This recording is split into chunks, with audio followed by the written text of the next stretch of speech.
Hey, I wanted to show you real quick what to do if you ever need to check your brake lights and you're by yourself, just to make sure that all the lights are working.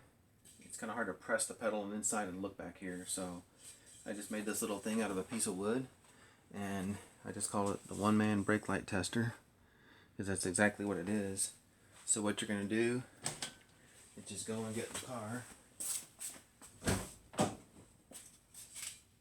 butt this end up against the pedal, and put this end right here on the seat. And as you can see, we got lights. We got lights right here, and all my LEDs are all lit up right here. And it's pretty simple. I mean, you could take like a broomstick or like a, I don't know, a mop or whatever. This is a dowel, or I think this is like something that was in a closet, like a closet rod. You can make it out of that. You can even use like a yardstick, a wooden yardstick, and make yourself one. So the next time you run into that problem where you need to check your lights, do like I did, make your own. Thanks for watching.